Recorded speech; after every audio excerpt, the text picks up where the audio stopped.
Hey YouTube, welcome to the Snoop channel. Your dose of solved crimes, unsolved crimes, celebrity crimes, crimes of passion, and downright despicable crimes. Today's story is an unfortunate and extreme case of teenage rebellion. You have a 17-year-old boy who challenges his parents' authority by killing his entire family. Meet Raymond Childs III from Indianapolis. This is the face of a 17-year-old who massacred his father, his mother, his two siblings, his brother's pregnant girlfriend along with her unborn child, and tried to kill his younger brother. Okay, so this incident allegedly stemmed from Raymond III being at his girlfriend's house with plans to spend the night when he received a call from his father telling him that he had to come home. Now, according to his girlfriend, at that point, he left her house and went home.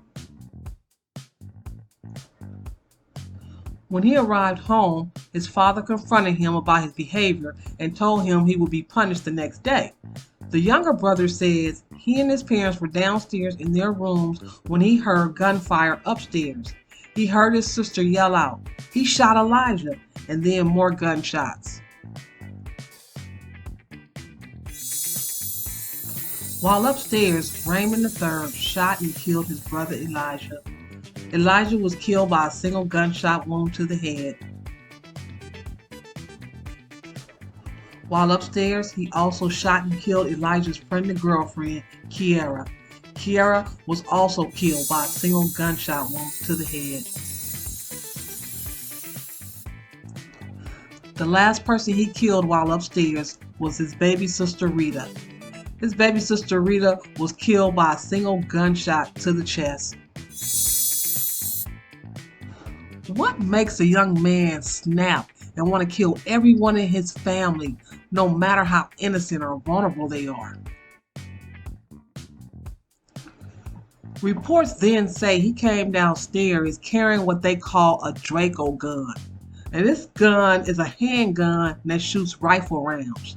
And he just started shooting. He shot and killed his parents while they laid in their bed. They died from multiple gunshot wounds to their torso. The younger brother Xavier reported his dad's last words were, "I'm sorry, Raymond. I love you." I don't want to imagine looking at the barrel of a gun being held by my child pointing it at me. I'm sure this is something that his dad just couldn't wrap his mind around in his last few moments of his life. Raymond III continued his assault on his family as he chased after his younger brother who fled out the house.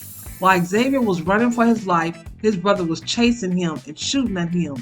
Raymond eventually called up to him, and filled with fear, poor Xavier, he told his brother, "I can give you $40. Please don't kill me."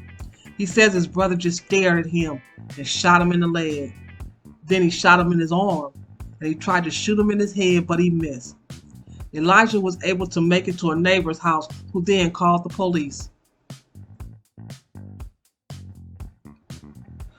Raymond's girlfriend told authorities Raymond left her house after receiving a call from his dad, but returned at 3 a.m. the following morning with bags of clothes and shoes, saying that his father had put him out.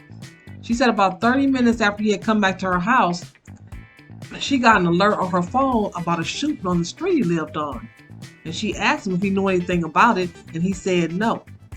Later in the morning, she said she was able to convince him to go to the house and check it out, saying he seemed nervous. When they got there, he began crying and acting a clown, she said. They then went back to her home where he grabbed some of his clothes and asked her to drive him to another house. After she dropped him off, she said she saw a magazine for a gun under a pile of clothes he left on the floor at her house. Raymond was eventually arrested at a relative's home. He is being charged as an adult for 5 counts of murder, attempted murder, and carrying a handgun without a license. The prosecution is not able to pursue the death penalty because of Raymond's age. Loved ones and neighbors gathered on the street to console each other and share their shock at what had unfolded in the quiet community.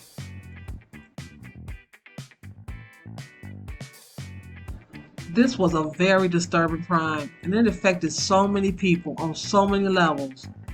Although the youngest brother survived, things for him will never be the same. I pray that he is able to get the help he needs to work through things the best he can. Comment below and tell me your thoughts on this story.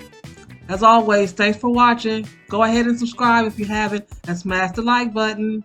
I gotta go do more snooping.